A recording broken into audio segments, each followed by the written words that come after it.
আইনটা পড়ে যখন শোনাইলাম ঘরের বিবিরে, দেখো আজকে বাংলাদেশে আইন হইছে যে আজকে থেকে একজন পুরুষে 4 জন বিবাহ করার অধিকার রাখবে, আর কোনোদিন স্ত্রীদেরকে পারমিশন নেওয়া লাগবে না।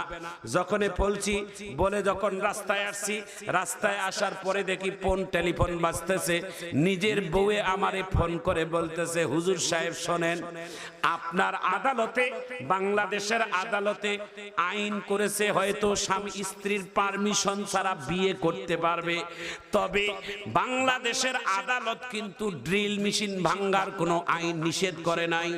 ড্রিল মেশিন অন্যের ওয়াল জায়গা ছিদ্র করার আগেই ড্রিল মেশিন ভেঙ্গেও মাঝে মাঝে আমরা দিতে পারি মহিলারা। এরে কুমিল্লা জেলার বায়ারাং, যুবক বায়ারা, মুরব্বী বাবারাং, বাংলাদেশের হাইকোর্টের মধ্যে একটা মামলার রায়ের আদেশ হয়েছে। আজকে শুনলে খুশি হবেন। বহুদিনের তামান্না ছিল হযরত উলামায়ে কেরামদের। মামলার রায় ছিল এমন যে একটা পুরুষে বিবাহ করার অধিকার আছে 4টা। একটু জোরে বলেন কয়টা? কয়টা? কিন্তু বউ দিবে না একটা। বউ পারমিশন দিবে না, কিন্তু ইসলাম পারমিশন দিয়েছেন 4টা। কোরআন পারমিশন দিয়েছেন, আমার নবী পারমিশন দিয়েছেন 4টা। আজকে সেই আদালতের রায় ঘোষণা হলো, বিবাহ করা করলে স্বামী যদি বিবাহ করতে চায় করবে, তবে এই বিবাহের মধ্যে কোন স্ত্রীর পক্ষ থেকে কোনো অনুমতি নেওয়া লাগবে না। আদালতে রায় দিয়ে দিছে। বাংলাদেশে ইসলামের দুশমনেরা গুমসুম শুরু করে দিছে। আগুন লাগছে, আগুন। জোরে বলুন ঠিক কিনা? ইসলামের একটা ভালো কাজ যখন হয়, ইসলামের দুশমনেরা শরীরের মধ্যে চুলকা চুলকি শুরু হয়ে যায়। কথা বলেন ঠিক কিনা? নিরার নবী মুহাম্মদুর রাসূলুল্লাহ সাল্লাল্লাহু আলাইহি ওয়াসাল্লামের সুন্নাহ এবং কোরআনের বিধান, একটা পুরুষ মানুষ যার মধ্যে 4টা গুণ থাকবে, সে 4টা পর্যন্ত বিবাহ করতে পারবে। তবে যদি না একটা দিয়েই যদি আপনি সুখী হন, আপনি করেন, কোনো অসুবিধা নাই। তবে আপনি পারবেন, এটা ইসলামের সমর্থন আছে। জোরে বলা যায় না আল্লাহু আকবার? আমরা বলি নাই যে আজকেই যায় আর একটা বিয়ে করেন, বউয়ের দোষ নাই, বউটা আপনার ঠিকঠাক ভাবে সংসার দেখে, আপনি স্বামী হিসেবে তার অধিকার সব আদায় করে। আমরা বলি নাই যে আর একটা বিবাহ করো। আল্লাহর নবী খাদিজা রাদিয়াল্লাহু তাআলা আনহা 25 বছর বয়সের নবী 40 বছর একজন বয়স্ক মহিলা, আধা বয়স্ক মহিলাকে বিবাহ করেছে। খাদিজার ইন্তেকাল না হওয়া পর্যন্ত আল্লাহ রাসূল দ্বিতীয় বিবাহের চিন্তাও করে না, বরং আল্লাহ রাসূল হৃদয়ের মধ্যে জায়গা করে নিয়েছেন হযরতে খাদিজা রাদিয়াল্লাহু তাআলা আনহা। রাসূলের ইন্তেকাল পর্যন্ত সব ভুলে গিয়েছে, খাদিজার স্মৃতি কোনোদিন ভুলে যায় না। মাঝে মাঝে আল্লাহর নবী একাই ঘরের মধ্যে 2 পায়ের হাঁটুর মধ্যে মাথা লাগাই দিয়ে কান্দে। খাদিজা আয়েশা সিদ্দিকা রাসূলের ছোট বিবি যায়া বলতেন, নবী গো, আপনার বাবা মার কথা খেয়াল পড়ছে না, এই জন্য কান্দেন? কয় না। বলে তাহলে কি মক্কার কথা খেয়াল পড়ছে? কয় না। বলে তাহলে কি দুঃখে আপনি কান্দেন একটু বলেন। নবী বলেন, এ আয়েশা, আমার দুঃখের দিনের স্ত্রী, আমার বন্ধু, আমার খাদিজার কথা খেয়াল পড়ছে, এই জন্য আমি কান্দি। আয়েশা ডাক দিয়া বলে, ইয়া রাসূলুল্লাহ, খাদিজার মধ্যে কি এমন ছিল যা আমাদের মধ্যে নাই? খাদিজার জন্য এখনো আপনি কান্দেন? যেই খাদিজা একজন আধা বয়স্ক মহিলা, আপনি এত বড় একজন নূর নবীর চেহারা, কাছের চন্দ্র তারকার থেকে বেশি সুন্দর, যা খাদিজার মধ্যে ছিল যা আমাদের মধ্যে নাই, আপনি সেই খাদিজাকে বলতে পারেন না? আল্লাহর নবী ডাক দিয়া বলেন, আয়েশা, তুমি সব কথা নিয়ে বাড়াবাড়ি করিও, আমার খাদিজার কথা নিয়ে বাড়াবাড়ি করিও না। আমি বিশ্ব নবী খাদিজার কাছে আমি ঋণী থাকবো কিয়ামত পর্যন্ত। সুবহানাল্লাহ বলেন। কেন রে আয়েশা বিবি? জলে যখন মক্কার মধ্যে আমি ইসলামের দাওয়াত শুরু করলাম, মক্কার নিজের বংশের মানুষগুলো আমার বিরোধিতা করত। মক্কার অলিতে গলিতে আমার দুশমনের অভাব নাই। কেউ আমার পাহারাদার বলতে কেউ নাই। সেই সময় খাদিজা হলেন আমার স্ত্রী।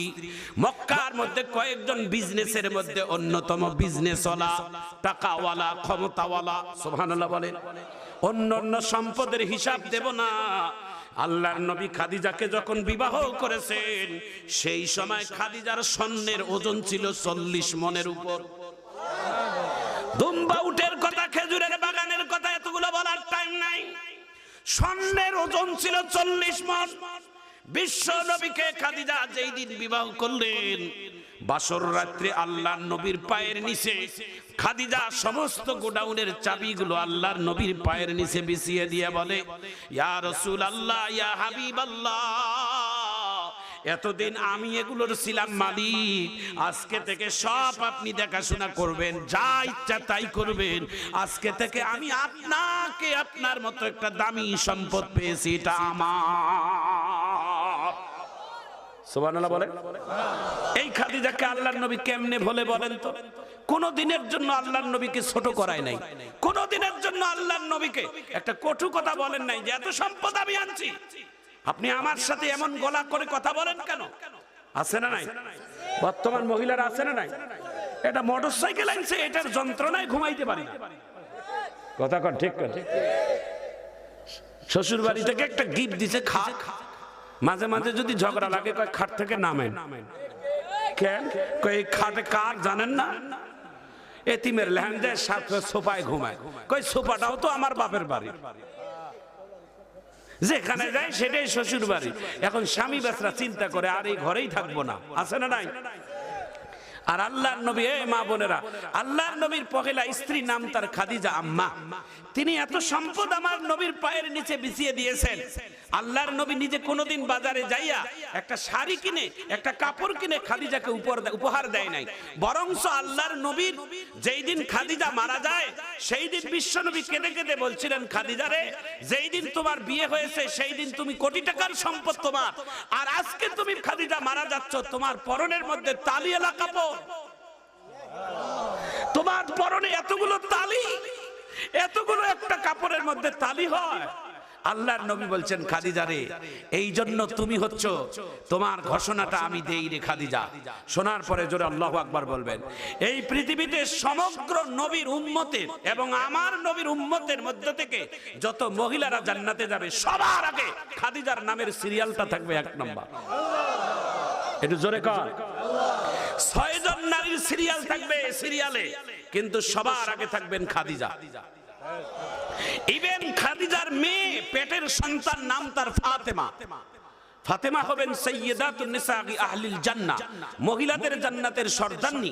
ঠিক হতে পারে, ঠিক মহিলাদের নেতৃত্ব দিবেন, তবে খাদিজার আগে জান্নাত তিনি যাবেন। এটা জোরে কর। তিনি নেতৃত্ব দিবেন, ঠিক তিনার নেতৃত্ব খাদিজাও চলবেন, কিন্তু খাদিজার আগে ফাতেমাও জান্নাতে যাবে না। এটা আল্লাহর নবীর দোয়া। একটু জোরে কর। কুল ইন কুনতুম তুহিব্বুনাল্লাহ ফাত্তাবিউনি ইউহিব্বুকুমুল্লাহ ওয়া ইয়াগফির লাকুম যুনুবাকুম ওয়াল্লাহু গফুরুর রহিম।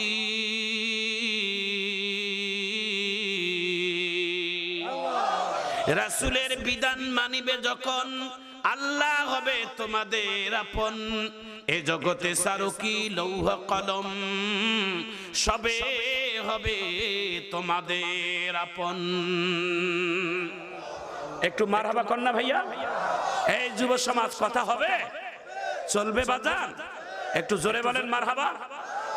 ভাইজান আমার, বন্ধুগণ আমার, বাংলাদেশের সর্বোচ্চ আদালতে আজকে আইন করেছে, সে আইনের বিরুদ্ধে আপিল করেছে একদল নাস্তিকেরা। আজকে যখন আইনটা পাশ হয়েছে, আইনটা পড়ে যখন শোনাইলাম ঘরের বিবিরে, দেখো আজকে বাংলাদেশে আইন হয়েছে যে আজকে থেকে একজন পুরুষে 4 জন বিবাহ করার অধিকার রাখবে, আর কোনোদিন স্ত্রীদেরকে পারমিশন নেওয়া লাগবে না। যখন বলছি বলে যখন রাস্তায় আসছি, রাস্তায় আসার পরে দেখি ফোন টেলিফোন বাজতেছে, নিজের বউয়ে আমারে ফোন করে বলতেছে, হুজুর সাহেব শোনেন, আপনার আদালতে, বাংলাদেশের আদালতে আইন করেছে হয়তো স্বামী স্ত্রীর পারমিশন ছাড়া বিয়ে করতে পারবে, তবে বাংলাদেশের আদালত কিন্তু ড্রিল মেশিন ভাঙ্গার কোনো আইন নিষেধ করে নাই। ড্রিল মেশিন অন্যের ওয়াল যায় ছিদ্র করার আগেই ড্রিল মেশিন ভেঙ্গেও মাঝে মাঝে আমরা দিতে পারি মহিলারা। বুঝা পাইছে? তার মানে হচ্ছে মহিলারা কিন্তু অনেক সময় স্বামীদেরকে বেকায়দায় ফেলায়। আমার মায়ের জাতিরা আপনাদের কাছে একটা নসিহত করে দেয়, আম্মা কথাটা শুনে নেন, আপনার স্বামী দ্বিতীয় বিবাহ করার স্বপ্ন কোনোদিন দেখবে না, মন্তব্যও কোনোদিন করবে না, চিন্তাও কোনোদিন মাথায় আনবে না।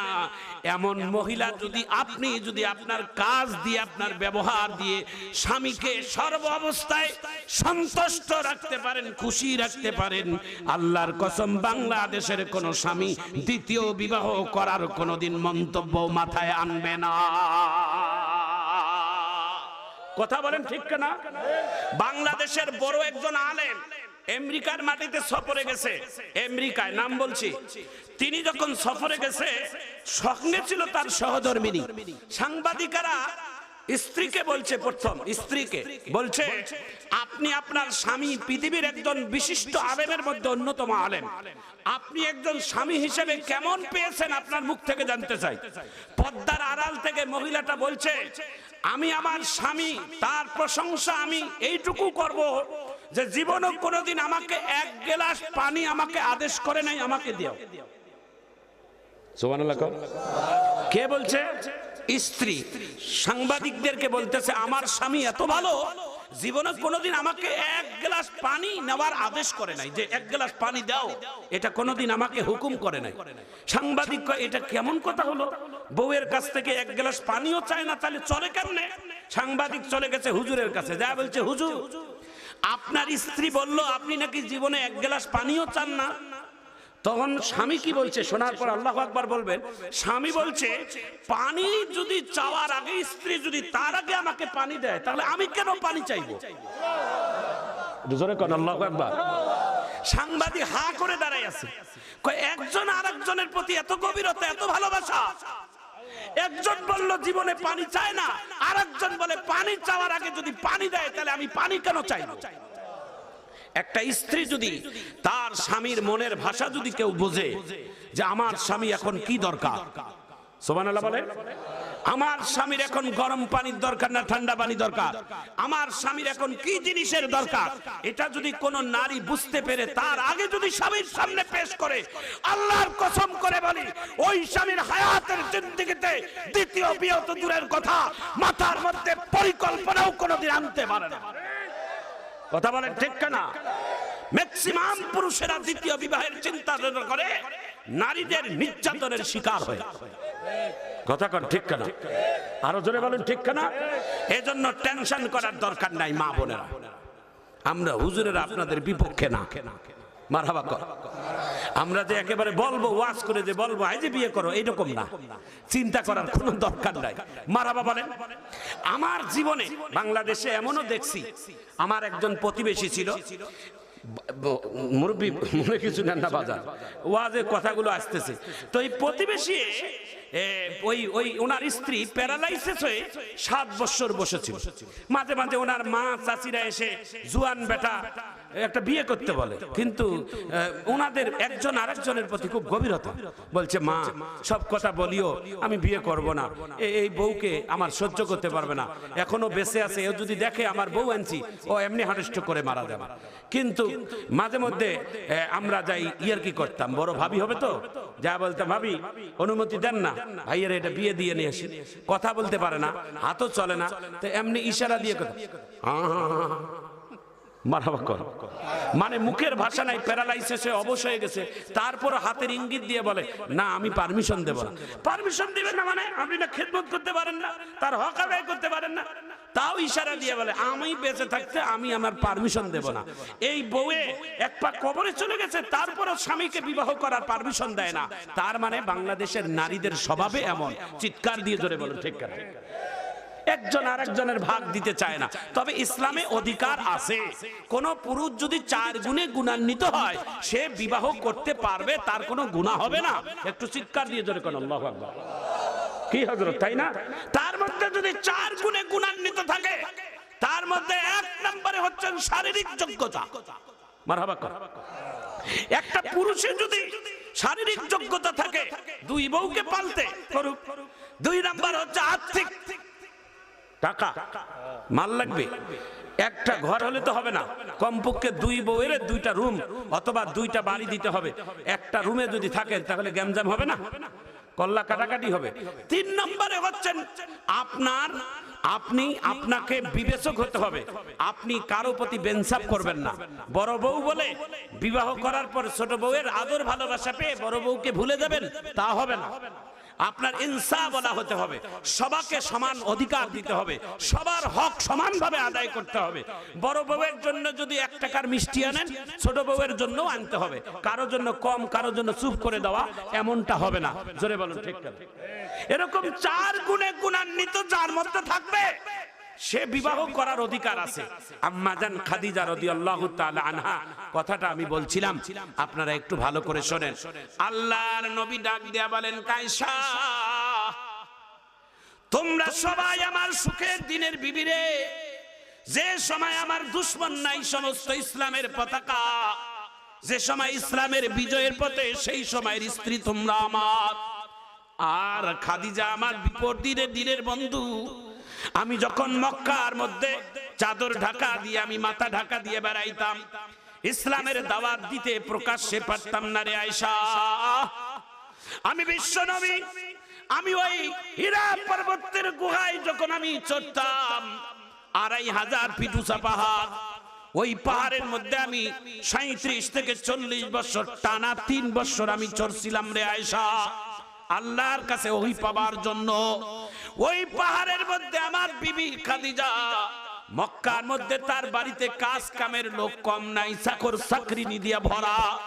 কিন্তু আমি নবীর খাবারটা নিজের শরীরের কাপড়ের ভিতরে লুকাইয়া লুকাইয়া তার স্বামী মুহাম্মদুর রাসূলুল্লাহ সাল্লাল্লাহু আলাইহি ওয়াসাল্লামের কাছে তিনি সঠিকভাবে খাবার পৌঁছাই দিতেন। একটু চিৎকার দিয়ে জোরে বলা যায় না আল্লাহু আকবার। তুমি বলো তো আয়েশা, আমি কেমনে করে তার ঋণ পরিশোধ করি? সুবহানাল্লাহ বলেন। আরো বলবো, একটু মারহাবা কর।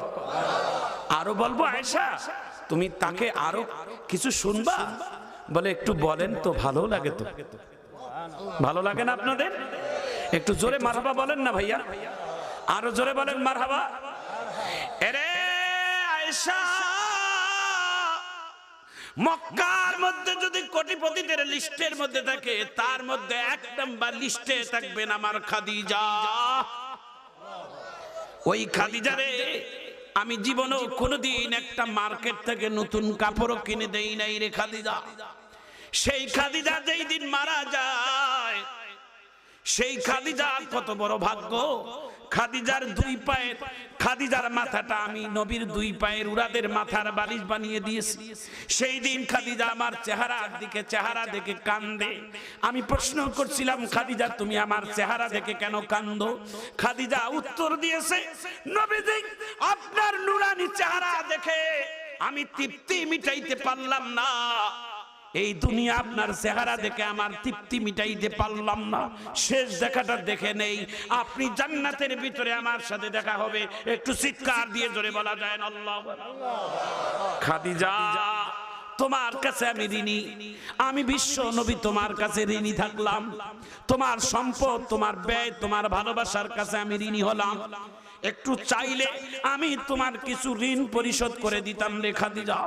খাদিজা চোখের পানি ছেড়ে দিয়ে বলে, ইয়া রাসূলুল্লাহ, দিতেই যখন চাচ্ছেন তা আমার কাছে কয়টা কথা।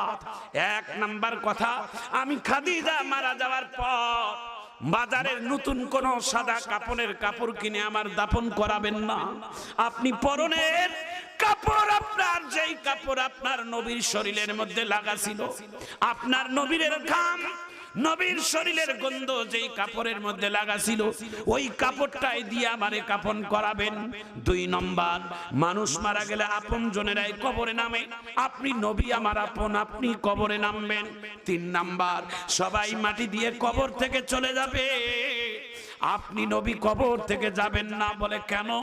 বলে আমাকে যখন প্রশ্ন করবে মান রব্বুকা ওয়া মান দীনুকা ওয়া মান নাবিয়ুকা, আমি খাদিজা যদি প্রশ্নের উত্তর না দিতে পারি, আপনি কবরের পাশে থাকলে আমার বড় উপকার হবে। জোরে বলেন আল্লাহু আকবার। নবী ডাক দিয়ে বলেন, খাদিজা তুমি কবরের প্রশ্নের ভয় এত পাও? তখন খাদিজা কান্দে আর বলে, হ্যাঁ পাই। তখন আল্লাহর নবী বলছেন, খাদিজা তোমার এই কথাটা কোনোদিন বলি নাই, তোমার ভিতরে যদি অহংকার আসে। বলে কেন? বলে আমি নবী মেরাজের রজনীতে গিয়ে আল্লাহর সমস্ত নাজ নেয়ামত দেখছি।